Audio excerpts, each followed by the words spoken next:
Okay, so once you have that exclusive right to lease agreement in place, we're going to cover some of the additional forms you need to complete before listing that property for lease. So, although the broker's rental fee disclosure form is considered a required document, that only needs to be completed if you don't execute an exclusive right to lease agreement.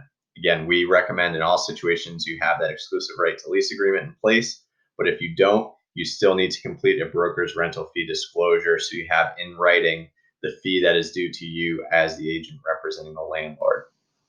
So the last form we need before listing the property is the tenant-led law notification. Again, this form we covered in detail during the tenant loop training. So again, we have the landlord information specified here to autofill the form.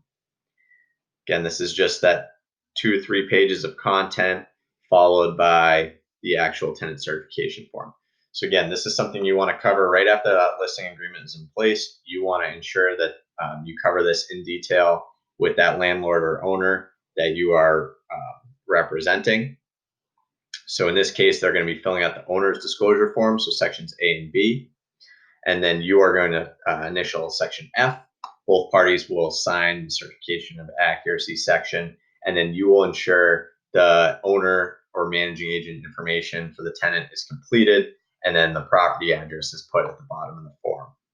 So back to the owner's disclosure section, this is where the owner is saying if they know of any lead-based paint in the property, they would specify that by checking A1, and then they would say what kind of lead-based paint or lead-based paint hazards are in the property.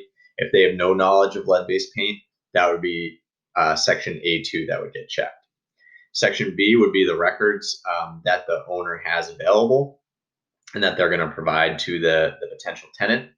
And so again, these are forms such as the lead inspection report, risk assessment report, letter of internal control, and letter of compliance.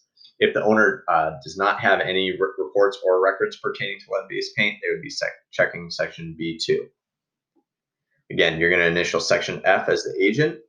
You're going to insert your client's information into the owner block. Again, if there are multiple owners, everyone needs to sign. Then you're going to sign on the bottom left as the agent, and you're going to fill out the information in the section for the owner or managing agent information for the tenant. This allows the tenant to get in touch with whoever the landlord is or the managing agent in case there's issues with lead-based paint or they just have questions pertaining to the property.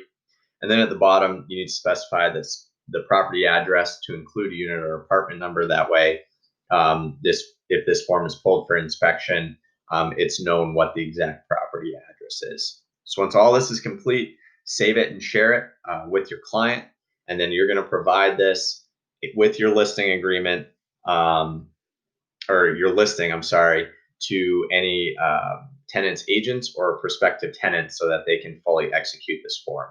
This form in full needs to be kept on record by the landlord and the tenant. So it's important that you ensure it's completed up front before that lease is signed and that both parties have